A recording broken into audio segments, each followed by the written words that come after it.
Hello world, hello world. Yes, well, the sad news to learn involving Shannon Sharpe. Again, if you haven't heard the story, you must have been living under a rock. It's so sad to say that this former tight end turned TV personality who was inducted into the Hall of Fame, who was won an awards by NAACP, being honored as one of the best football players in the world, is now under scrutiny for a sexual allegation being alleged by a 20-year-old or in her 20s OnlyFans client. It's really sad because the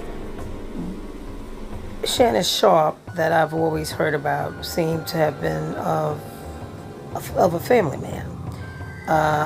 You can see from his pictures and from articles that I've read that he holds his family up to in high regards. And it's unfortunate to learn today that he's actually stepping aside temporarily, he states, from ESPN to address the matter with his family.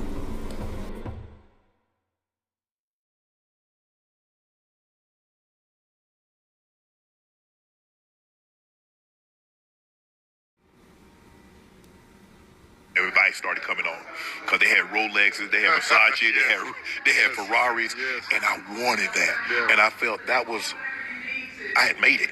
If I had that, you grew up in a house with no indoor plumbing, and you have to go outside to go to the bathroom. You have to draw well water. So I needed the thing to say, okay, I made it. Not realizing that I could have made it without having all those things. But that's not how my mind was wired back then. I needed a Rolex to say, okay, I got out of the hood. I needed a big house to say, I am somebody. Yes. And so now things that interest me and excited me when I was 18 doesn't have the same effect on me now. It don't have the same effect when I was 30. It doesn't have the same effect when I was 40. And so I wish I would have had that mindset then to realize that, you know what, Shannon, you could save, you could get something that's not as expensive. Because at the end of the day, I'm Shannon Sharpe regardless. That's right. I can be Shannon Sharpe in a Chevy, or I can be Shannon Sharpe in a Ferrari. At the end of the day, I'm still Shannon Sharpe. And that's what I had to realize. Because the car didn't make me. I bought it. Yeah, the wealth is not on your arm, it's in your head, it's in your heart. So you realize that you are actually somebody. And you don't need something else to reaffirm that. Now, if you get those things now, cool. But it's not a proxy for your self-esteem. So you become reasonably comfortable in your own skin over time. Yes. If you go outside and you look at your car, and your car is worth more than you have in your bank account, you're a fool. If your assets are on your ass, you got a problem. Exactly. And so that's what we gonna have to understand is that it's not the things that we have that make us wealthy. Yeah. You shouldn't be paying more for your car notes than you are paying for rent. No, absolutely not. No, absolutely not. Their mortgage. And look, and why have a fancy car if you rent? Hello.